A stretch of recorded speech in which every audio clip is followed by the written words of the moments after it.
নির্বাচনের প্রচারে ব্যস্ত সময় পার করছেন বরিশালের ৬টি সংসদীয় আসনের প্রার্থী ও তাদের সমর্থকরা। এবার ভিন্ন ভিন্ন কৌশল অবলম্বন করে প্রচার চালাচ্ছেন। বরিশাল ৫ তথা সদর আসনে সিটি কর্পোরেশন এলাকার টাউন হলের সামনে থেকে মহিলা দলের নেত্রীদের নিয়ে গণসংযোগ করেন বিএনপি প্রার্থী মুজিবুর রহমান সারোয়ারের স্ত্রী নাসিমা সারোয়ার। অন্যদিকে মুলাদি বাবুগঞ্জ নিয়ে গঠিত বরিশাল ৩ আসনের সর্বত্র বইছে নির্বাচনী হওয়া। পরিবর্তনের আশ্বাস দিয়ে বাবুগঞ্জের আগরপুরের সাবেক সংসদ সদস্য প্রার্থীর বাড়িতে প্রচার ও গণসংযোগ করেন জাতীয় পার্টির প্রার্থী গোলাম কিবরিয়ার মেয়ে হাবিবা কিবরিয়া।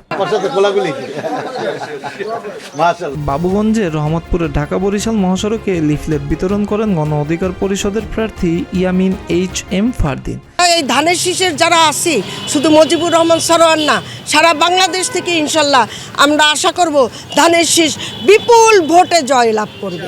ভোট চেয়ে গিয়েছিলাম, আমি কিন্তু মুখ ফিরিয়ে দেইনি, যেহেতু উনি আমার বাবার কম্পিটিটর বলে। তো আমি সেটাতে বিশ্বাস করি না। আমি বিশ্বাস করি আমরা একটা সুস্থ, সুন্দর, ফেয়ার নির্বাচন করব। সেক্ষেত্রে আমার আপনাদের কাছে অনুরোধ, লাঙ্গল মার্কায় ভোট দিবেন, আমার বাবাকে জয়যুক্ত করবেন। সবাই আসেন, সবাই ভোট দেন, হ্যাঁ পক্ষে ভোট দেবেন, এটা আমাদের প্রথম অধিকার। সেকেন্ড অধিকার হচ্ছে আপনি যাকে পছন্দ করবেন তাকে ভোট দেবেন। ধনী গরিব এবং শিক্ষিত মূর্খ, পুরুষ মহিলা সবাই শান্তিতে বসবাস করতে পারবে, একটা সাম্যতা সৃষ্টি হবে দেশের মধ্যে। এর জন্যই ইনশাল্লাহ সন্ত্রাস মুক্ত দেশ গড়বে, ইনশাল্লাহ চাঁদাবাজ মুক্ত, ইনশাল্লাহ দেশ গড়া সম্ভব হবে। এর জন্য হাত পাকা পকে সবাই ভোট দিবে। মিরাজ হোসাইন, প্রতিদিনের বাংলাদেশ।